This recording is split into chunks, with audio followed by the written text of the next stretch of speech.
बहुत ही अच्छी वीडियो है। यहाँ से आपको TET, STET, CTET, PGT, PGT या यूपीएसआई, यूपीपी आदि के एग्ज़ामों में क्वेश्चन मिलेंगे और प्रायः इसमें से क्वेश्चन जो है पूछे जा चुके हैं, पूछे जाते रहे हैं, आगे भी आने की संभावना है। तो चलिए क्लास को शुरू करते हैं। बहुत छोटी सी वीडियो है, 2-3 मिनट की, आप देख के जाइएगा। तो अर्धमात्रिक इसे कहते हैं, व्यंजनों को अर्धमात्रिक कहते हैं। क्यों? क्योंकि स्वरों में जो है वो मात्रा होती है, लेकिन व्यंजन में जो है व्यंजन जो है वो बिना स्वरों के नहीं बोले जाते, इसलिए उनको अर्धमात्रिक कहते हैं। किसको? व्यंजनों को। ठीक है, बगैर स्वर के नहीं बोले जाते, इसलिए उनको अर्धमात्रिक कहते हैं। अमात्रिक स्वर, अमात्रिक आ को बोलते हैं। ठीक है, अमात्रिक यानी जिसमें कोई मात्रा ना हो, यानी आ की कोई मात्रा नहीं होती। जैसे कमल, इसमें कोई मात्रा नहीं है। अगर हम इस पर मात्रा लगा देंगे तो कमला हो जाएगा, तो बड़ा की मात्रा हो जाएगी। तो इसलिए आपको मात्रा में काउंट नहीं करते, गिनती नहीं करते, इसलिए ये आ जो है वो अमात्रिक। एक मात्रिक ह्रस्व स्वर, ह्रस्व यानी मूल स्वर, यानी लघु स्वर। ठीक है, आधार स्वर। कौन स्वर? यानी छोटा आ, छोटी ई, छोटा ऊ और री को ह्रस्व स्वर कहते हैं। इनको बोलने में कम समय लगता है, इसलिए इसको एक मात्रिक कहेंगे। और द्विमात्रिक संधि स्वर को कहेंगे, क्योंकि इसमें बोलने में इसका दुगना समय लगता है। जैसे आ ई मिलकर के ए, आ ओ मिलकर के जो है ओ, और आ उ मिलकर के ओ, तो ये है संधि स्वर। संधि स्वर को ही द्विमात्रिक स्वर कहते हैं। त्रिमात्रिक स्वर यानी इसमें कितना समय लगता है, यानी किसी को जोर से पुकारने, किसी को जोर से बुलाने, चिल्लाने, रोने, अलापने आदि में जो शब्द होता है, जैसे अरे राम, हे दैया, तो हे भगवान। ठीक है, तो यहाँ पर जो जिस वर्ण को आप खींच देते हो, ठीक है, तो उसी को क्या कहते हैं? प्लुत स्वर कहते हैं। प्रायः इसका प्रयोग जो है लड़ने, झगड़ने, चिल्लाने वगैरह में किया जाता है।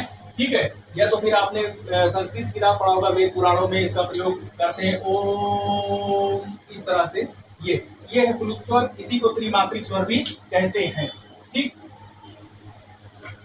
अब आते हैं आगत और गृहीत वर्ण। आगत यानी जो हिंदी के नहीं है लेकिन आए हुए हैं, बाहर से आए हैं, उन्हें कहते हैं का, खा, ग, जा, फा। यानी जैसे आपने देखा होगा कि बाग, ये बाग यानी बगीचा, एक होता है बाग, तो यहाँ पर बिंदी लग गई तो ये हो गया बाग। ठीक है, बाग और बाग में फर्क है। बाग मुर्गा बाग देता है, या एक होता है बेगम और बेगम, कागज, कागज। तो यहाँ पर ग, ग, ज, फा, ये क्या है? आगत। या आपने देखा होगा कि इस तरह से वर्ण, कॉलेज नहीं कॉलेज, ऑफिस नहीं ऑफिस, हॉस्पिटल में ये जो आ की, ये जन की बिंदी लगती है। ठीक है, जन की बिंदी लगती है इस तरह से, तो उसे ही क्या कहते हैं? आगत या ग्रहित वर्ण कहते हैं। काकल वर्ण यानी हा को काकल वर्ण कहते हैं। काकल यानी जो कंठ से निकलता है, ठीक है, उसी को काकल। तो ये काकल हो गया। अर्ध स्वर या वा, इसके पहले भी वीडियो मैंने बताया, अर्धवर्ष यानी अर्ध स्वर, यानी इसमें आधा स्वर मिला हुआ है। 11 लावा में अगर पूछे कि अर्ध स्वर कौन किसे कहते हैं, तो या और वा को बताइएगा। या यानी ई आ मिलकर के या, उ आ मिलकर के वा। ठीक, लुंठित वर्ण यानी रा को लुंठित वर्ण कहते हैं। क्यों? क्योंकि जीवा जो है वो 2-4 बार लुढ़कती है, इसलिए इसे लुंठित वर्ण, ठीक है, कहते हैं। पाशर्विक वर्ण ला को कहते हैं। क्यों कहते हैं? क्योंकि जब हम ला बोलते हैं तो जीवा ऊपर जाकर तालु में चिपकती है और दोनों साइड से जीवा के ये दोनों किनारों से जो है वो हवा निकलती है। इस तरह से आप बोल के देखिए ला, ठीक है, तो ऊपर जाकर टच होती है और दोनों साइड से निकलती है हवा, इसलिए इसको पाशर्विक ला कहते हैं, पाशर्व वर्ण कहते हैं। जैसे आपने सुना होगा पाशर्व गायिका लता मंगेशकर।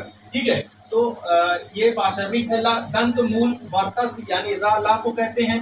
प्रकंपित वर्ण रा को कहते हैं, क्योंकि रा बोलने पर जब जीवा कई बार जो है वो कपकपाती है तो इसे प्रकंपित होती है। संपृक्त ध्वनि, जब एक वर्ण जो है, एक व्यंजन आधा एक पूरा रहेगा, एक स्वर रहित एक स्वर सहित होगा और इसको मिलकर के एक वर्ण बनेगा, तब इसे संपृक्त ध्वनि कहेंगे। जैसे सा अफा में, क ता में, मा अबा कंबल में, संबल में मा अबा, ये क्या हो गया? एक आधा एक पूरा व्यंजन मिलकर के एक व्यंजन बना रहे हैं, तो इसी को संपृक्त ध्वनि कहेंगे। एक स्वर रहित एक स्वर सहित। और यदि दोनों एक ही, यानी दोनों युग्म आ जाए, एक ही व्यंजन आ जाए, एक साथ आ जाए, एक आधा है पूरा। देखिए यहाँ पर का और का एक ही साथ है, एक ही व्यंजन है, 2 बार आया है। चा और चा, ला और ला, कच्चा, पक्का, बिल्ली, धक्का, मुक्की, ये सब क्या है? युग्मक ध्वनि, ठीक है, या द्वित्व व्यंजन भी इसको कहते हैं। अगर द्वित्व व्यंजन पूछे तो आप पक्का, कच्चा, बिल्ली, कुत्ता, ये है ना, कच्चा, अद्धा, ये सब लिख सकते हैं। जीवा मूल्य का वर्ग, का वर्ग यानी जीवा मूल्य का मूल जो है वो कंठ होता है, तो का वर्ग में जितने भी वर्ण है सब क्या है? जीवा मूल्य कहलाते हैं। का, गा, गा, सब क्या है? जीवा मूल्य। ताड़न जात या उच्छित वर्ण कहते हैं। डा, जीवा ऊपर को जाकर ठोकर मारकर वापस चली आती, इसलिए डा को ताड़न जात या उच्छित वर्ण भी कहते हैं, ठीक है।